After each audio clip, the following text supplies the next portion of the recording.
Caves as habitable spaces and structures are nature's manifestation of a museum.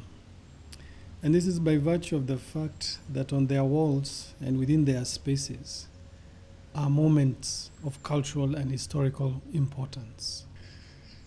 We believe that experiencing these caves that geologically date back millions of years is a celebration of our rich architectural heritage, of cave inhabitation by our early and more recent ancestors across the planet. Their footprints stretch as far back as 250,000 years ago. Our geologically recent histories and theories of architecture have inadequately framed this canon as such, just as we reflect on the origin of our early experiences of what it was like to be inside and out, to see light wells, to hear echoes, among other qualities that are today ingrained in our prehistoric consciousness.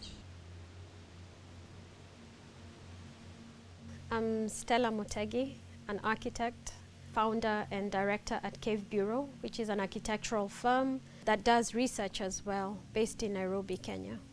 My name is Kabage Karanja, also an architect based in Nairobi, Kenya, both a founder and director of Cave Bureau.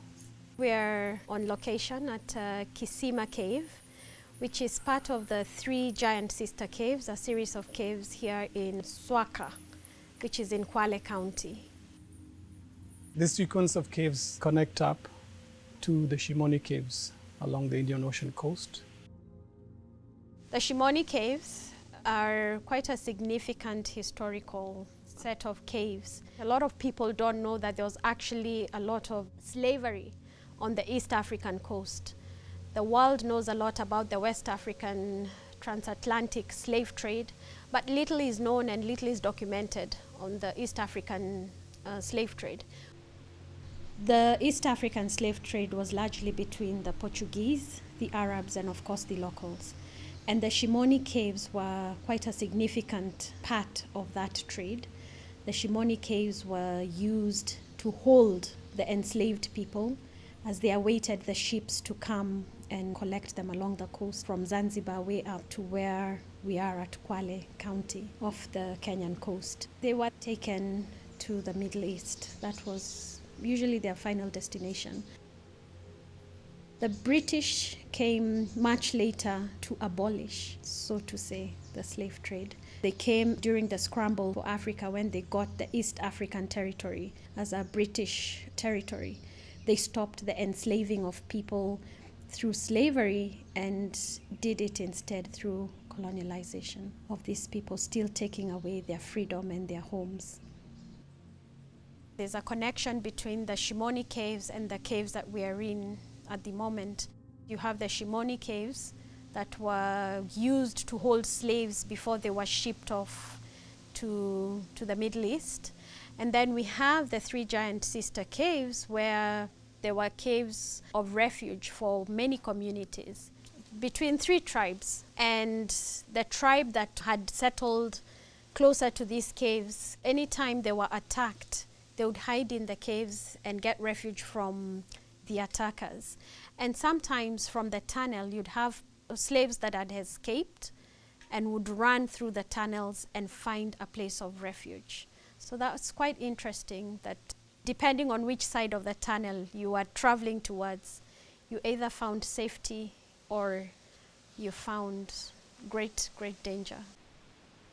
It is no coincidence that the proposed Anthropocene is believed to have formally begun from the middle of the 20th century, which coincides with the gestation and operation of many anti-colonial movements around the world.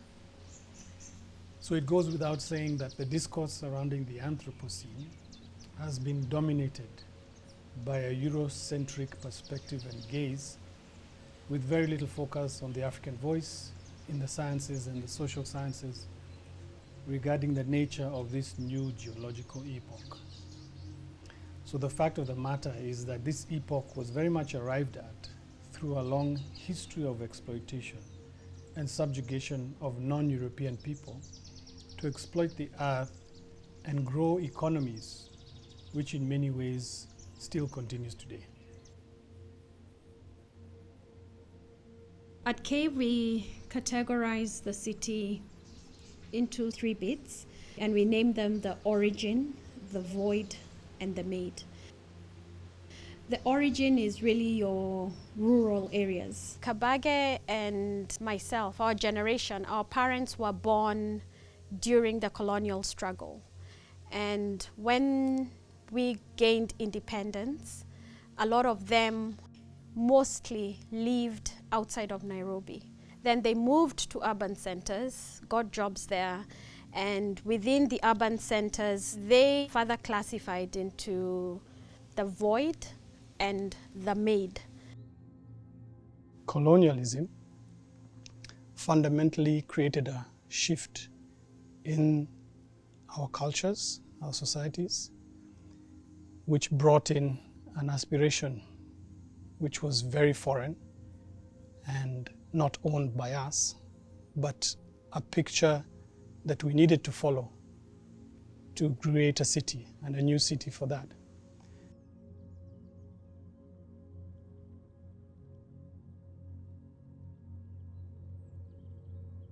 But it was very problematic because within the city you find today, there is the void. And we call that the void for a very good reason, because it's a very complex territory which is troubled in many respects. It is classified as slum spaces, informal settlements, neglected neighborhoods, and these represent large communities that dwell within these spaces, the majority of city dwellers, who aspire to live within the made, which is the more affluent, the more pristine environment. But all these territories are in a state of dysfunction.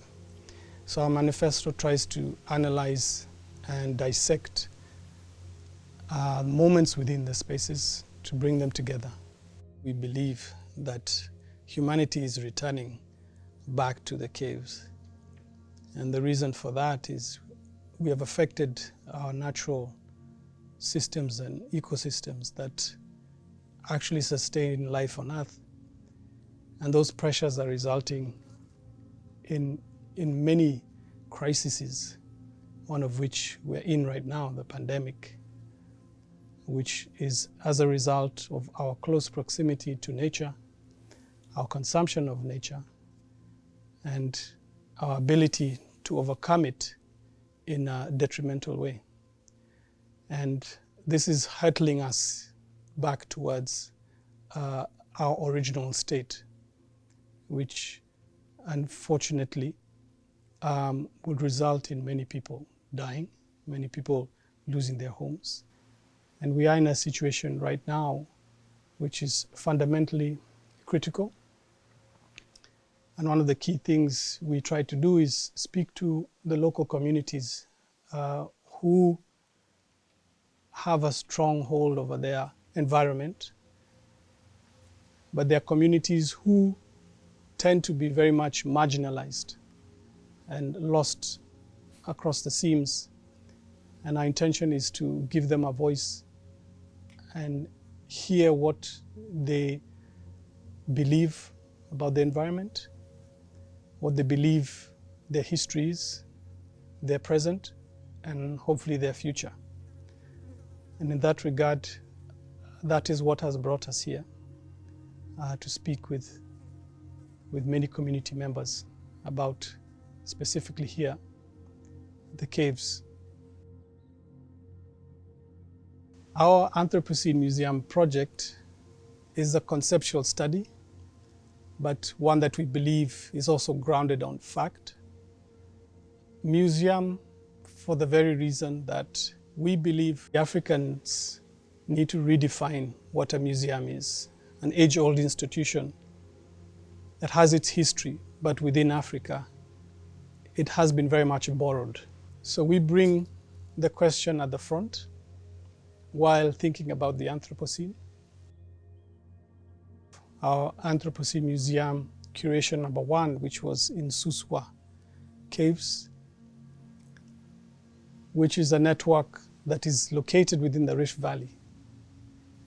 It's a volcanic cave with geothermal activity, and we found after discussion with the community that geothermal extraction is done in a very unsustainable way without the full cooperation, if you would say, with the community and engagement with the community, which has resulted in marginalization, resulted in feelings of disgruntlement of how the government have treated them without giving them enough agency to question what is being brought forward into these proposals. Here in Anthropocene Curation 2.0, we came to the Shimoni Caves to look at the history of Shimoni. Equally, we'll be zooming in a bit closer to look into the slave caves from an architectural perspective, the scale of the cave, the sort of environment, the life, flora and fauna.